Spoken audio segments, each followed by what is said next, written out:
Welcome to Table for 92, element number 27, Cobalt. It's number 27 because it has exactly 27 protons within its nucleus. Today we're cooking up some liverwurst and clams served with nice country bread. Definitely sounds like a weird combination of foods, but it will make sense in just a minute. Cobalt makes up part of the structure of the vitamin B12, so you do need cobalt daily. B12 is important to the production of red blood cells and helps ward off anemia, just as an iron. It makes sense, you know, because they're table buddies. The vitamin B12, also known as cobalamin, see, cobalt, cobalamin, is almost exclusively found in animal byproducts. The highest amounts are found in organ meats and clams, so that's exactly what I'm cooking. There are a few non-animal byproduct foods you can get B12 from, like nori, a kind of algae, some kinds of mushrooms, and some fermented soy-based products. But for people that don't eat animal meat or animal byproducts, they're mostly getting their B12 from cereals and breads that are fortified with B12. Liverwurst, you know, has liver in it, and if you've never tried it, it's delicious. I know you don't see it a lot in restaurant menus, but it's great on toast, it's great fried. It is German in name, but liverwurst is much more popular in Europe than in the US. I lived in Germany for a while and would have liverwurst on toast for breakfast or lunch, like all the time. And yeah, liverwurst, it's a mix of usually pork liver, pork butt, and just a bunch of different spices. I like to think of it as the poor man's foie gras. These clams I got are from the Jersey Shore and extremely high in B12 and probably some medical waste, but you know, we're used to it, it's okay. For the clams, I'm gonna take 3 tablespoons of butter, 1/4 cup chopped green onion, 1/4 cup minced garlic, 2 pounds small clams, 1.5 cups chicken broth, cup of white wine, pepper flakes, a 1/2 cup of cream.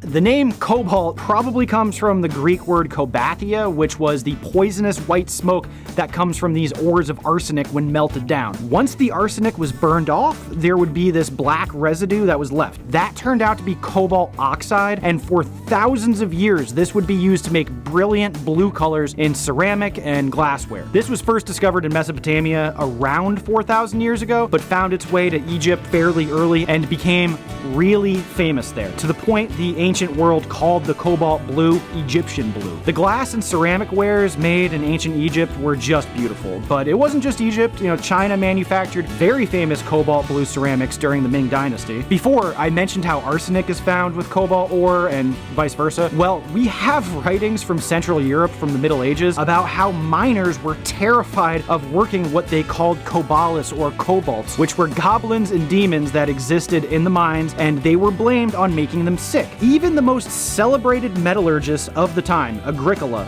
wrote a book about the animals that lived down in the mines, the Animantibus subterraneus. Agricola was an amazing scientist, and he innovated a lot of mining and metallurgical methods that would help pave the way for the discovery of tons of new elements in the following centuries. But here you have a great scientist writing like, oh yeah, there's totally demons and goblins down there in that hell mine. But you know, that really does make sense to me, like, no sarcasm. Just imagine working in a mine in the 1500s. It's dark, it's scary, your eyes play tricks on you. I mean, it's dangerous on the best of days, and you get people falling down from illness left and right completely mysteriously. You have cave-ins, you have explosions from trapped flammable gases. It would have seemed like they were on their way to hell. But most importantly, you have no real way to explain any of that logically. Even the smartest people in the world at that time didn't know individual elements were a thing. They were still under the understanding, passed down from Aristotle, that everything in the world was made of 4 elements: earth, water, air, and fire. And they didn't know air was made of individual gases that could be poisonous. So people working under such circumstances always become extremely superstitious. This was all written about a lot from the time. So we know what these miners had on their minds about being down in the mine. There's poems, woodcuttings, books about this stuff. And they note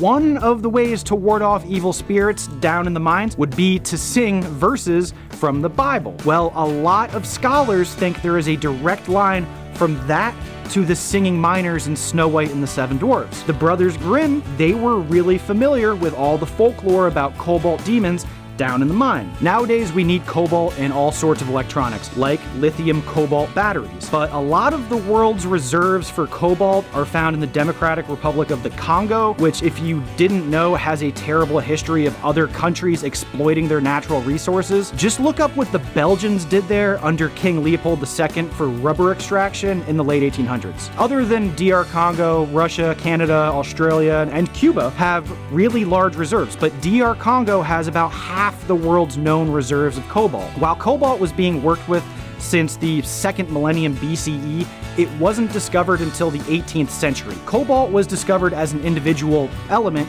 again by a Swede, Georg Brandt, in 1735. Good going, Sweden, responsible for discovering 20 of the elements. Georg Brandt set out to prove that an individual element was responsible for that beautiful blue color in glass and ceramics, and that it wasn't bismuth. That was the popular thought at the time. While cobalt has been used for thousands of years and it is just beautiful, it has now taken a new role in civilization for its use in those lithium-ion batteries. All the major car companies are scrambling for cobalt right now, since they're all going electric. GM just signed a huge deal for Australian cobalt. I recently got these dishes, which I'm pretty sure are made with the cobalt blue and the ceramics. This is actually from occupied Japan, so probably around the 1950s. These dishes are pretty cool antiques. It just blows my mind how an element we probably don't think about very much was used to beautify spaces for 4,000 years, is essential to human health, and hugely important for the electric car revolution. How can it do all of those things? Very livery. Thank you. See you next time.